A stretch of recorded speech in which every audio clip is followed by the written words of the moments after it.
எல்லாருக்கும் வணக்கங்க. இன்னைக்கு நம்ம ஈரோடு அம்மாச்சி சமையல் கிச்சன்ல இன்னைக்கு என்ன பண்ண போறோம் அப்படின்னு பாத்தீங்கன்னா, இன்னைக்கு மட்டன்ல வந்து நம்ம நிறைய குழம்பு வறுவல் அந்த மாதிரி எல்லாமே நல்லா பார்த்துருக்கோம். இன்னைக்கு நம்ம என்ன பண்ண போறோம் அப்படின்னு பாத்தீங்கன்னா, ஒரு குருமா ஒன்று செஞ்சு காட்ட போறேன். இந்த குருமா வந்து இட்லி, சப்பாத்தி, பூரி இது எல்லாத்துக்குமே நல்ல ஒரு பெஸ்ட் காம்பினேஷன். ரொம்ப நல்ல அருமையா இருக்கும். இதை எப்படி செய்யலாம்னு பார்ப்போம் வாங்க. நம்மளோட சேனலில் சப்ஸ்கிரைப் பண்ணாதவங்க சப்ஸ்கிரைப் பண்ணிக்கோங்க. சமையல் குறிப்புக்கள்லாம் உடனே உங்களுக்கு வேணும்னு நினச்சிங்கன்னா பக்கத்தில் இருக்க பெல் பட்டனை அழுத்தி வச்சுக்கோங்க. நான் கசகசா 2 ஸ்பூன் அளவுக்கு எடுத்திருக்கேன். அதை வந்து நல்லா ட்ரை ரோஸ்ட் பண்ணிடணும். இதில் 8 முந்திரி பருப்பு எடுத்து வச்சுருக்கேன், அதையும் போட்டுக்கலாம். இதுலேயே 1 ஸ்பூன் அளவுக்கு சோம்பு எடுத்திருக்கேன், இதையும் போட்டுக்கலாம். பாருங்கள், இதில் வந்து நான் என்ன பண்ணியிருக்கேன், 2 பட்டை எடுத்திருக்கேன், ஒரு 4 ஏலக்காய், 4 கிராம்பு, ஒரு அன்னாச்சி மொக்கு போட்டுக்கலாம். உங்ககிட்ட வந்து நம்ம வீட்டில் அரைச்சி வச்ச கரம் மசால் பொடி இருந்ததுன்னா இதெல்லாம் எல்லாமே, அதாவது பட்டை, கிராம்பு, ஏலக்காவை அவாய்ட் பண்ணிவிட்டு ஒரு 1/4 ஸ்பூனோட கம்மியாக இதில் போட்டுக்கலாம். இதுலேயே 2 இனுக்கு கருவேப்பிலை போட்டுக்கலாம். நல்லா ஸ்லோ ஃப்ளேமில் வச்சு நல்லா வறுத்துக்கணும். பாருங்கள், இதை வந்து ஒரு தட்டுக்கு மாற்றிக்கலாம். இப்போ இதை மட்டும் நம்ம ஃபஸ்ட்டு பவுட்ரு பண்ணிக்கணும். தண்ணி ஊற்றாமல் நல்லா பவுட்ரு பண்ணி எடுத்துக்கலாம். இந்த குழம்புக்கு தேவையான அளவுக்கு எண்ணெய் ஊற்றிக்கலாம். இதில் ஒரு 8 பல்லு பூண்டு எடுத்துருக்கேன், இதை போட்டுக்கலாம். 1 இன்ச் அளவுக்கு இஞ்சி எடுத்துக்கலாம், இதை தட்டி போட்டுக்குவோம். இந்த 2 கட் பண்ணி போட்டுக்கலாம், இல்லைன்னா தட்டி போட்டுக்கலாம். ஒரு 50 கிராம் அளவுக்கு சின்ன வெங்காயம் எடுத்து வச்சுருக்கேன், இதை போட்டுக்கலாம். பாருங்கள், வெங்காயம் இந்த அளவுக்கு வதக்கியாச்சு.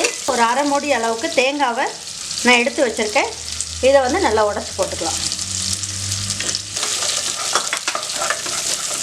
இதுலேயே கொஞ்சமாக கொத்தமல்லி இலை போட்டுக்கலாம்.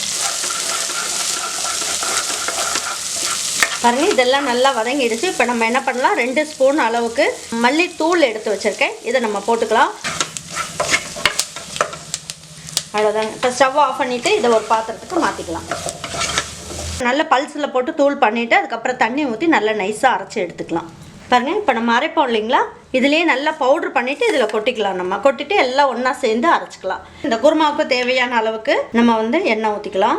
கொஞ்சமாக சோம்பும் கல்பாசியும் போட்டுக்கலாம். ஒரே ஒரு பிரியாணி இலை 2 பிச்சு போட்டுக்கலாம். ஒரே ஒரு பெரிய வெங்காயத்தை கட் பண்ணி பொடியாக கட் பண்ணி வச்சுருக்கேன், இதை போட்டுக்கலாம். 7 சின்ன வெங்காயத்தை நல்லா கல்லில் தட்டிட்டு போட்டுக்கலாம். 1 இனுக்கு கருவேப்பிலை போட்டுக்கலாம். அதனால் நான் மட்டன் வேக வைக்கும் போதே நான் என்ன பண்ணியிருக்கேன், நான் வந்து உப்பு போட்டு மஞ்சள் தூள் போட்டு தான் வேக வச்சேன். அதனால் இந்த குருமாவுக்கு தேவையான அளவுக்கு மட்டும் உப்பு போட்டுக்கலாம். ஒரு 5 பச்சை மிளகாயை இந்த மாதிரி கட் பண்ணி எடுத்து வச்சுருக்கேன், இதில் போட்டுக்கலாம். ஒரு அரை ஸ்பூன் மட்டும் நம்ம என்ன பண்ணலாம், ரெட் சில்லி பவுடர் போட்டுக்கலாம்.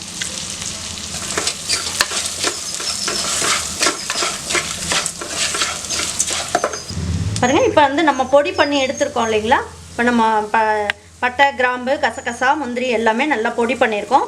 இப்போ இதை என்ன பண்ணலான்னு பார்த்தீங்கன்னா, இப்போ அரைக்கிறதுலையே போட்டு ஒன்றா அரைச்சிக்கலாம். இது நைஸாக ஆகாதுன்றதுனால நான் வந்து தனியாக உங்களுக்கு பவுட்ரு பண்ணேன். இப்போ இதிலேயே போட்டு நல்லா அரைச்சிக்கலாம். பாருங்கள், இதில் 2 பச்சை மிளகாயை நம்ம வதக்கின வெங்காயம் பச்சை மிளகாய் இருக்கு இல்லைங்களா, அதை வந்து இதிலேயே போட்டு நம்ம நல்லா அரைச்சிக்கலாம். அரைச்சிட்டு செய்யும் போது குழம்பு நல்லா டேஸ்ட்டாக இருக்கும். மட்டன் வந்து நான் என்ன பண்ணியிருக்கேன், ஒரு 1/4 கிலோ அளவுக்கு மட்டனை எடுத்துகிட்டு வந்து நான் மஞ்சள் தூள் போட்டு நல்லா குக்கரில் வச்சு 3 விசில் வச்சு எடுத்திருக்கேன். இப்போது இந்த மட்டனை மட்டும் இதில் எடுத்து போட்டு வதக்கிடலாம்.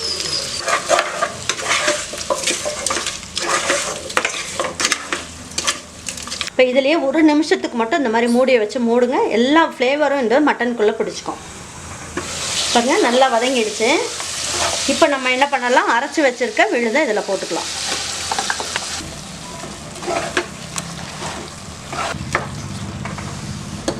பாருங்கள், இதுலேயே கொஞ்சமாக நம்ம மிக்சியில் அரைச்சோம் இல்லைங்களா, அதுலேயே கொஞ்சமாக தண்ணி ஊற்றி இதில் ஊற்றிக்கலாம்.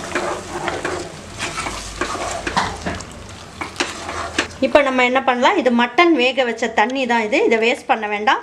இந்த தண்ணியுமே இதில் சேர்த்துக்கலாம்.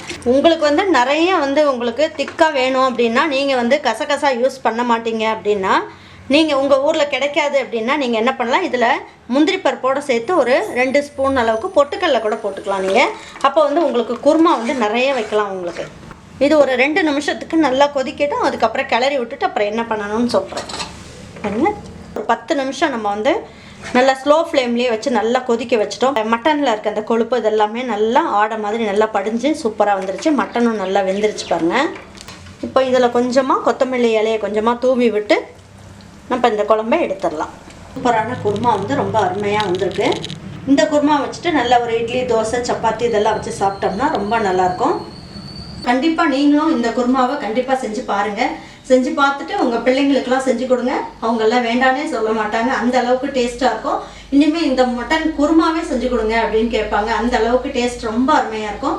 செஞ்சு கொடுத்துட்டு அவங்களுக்கும் உங்களுக்கும் பிடிச்சிருந்ததுன்னா உங்களோட வேல்யூபிள் கமெண்ட்ஸ்லாம் எனக்கு நீங்கள் சொல்லுவீங்கன்னு நான் நினைக்கிறேன். தேங்க்யூ ஃபார் வாட்சிங் ஈரோடு அம்மாச்சி சமையல். தேங்க்யூ.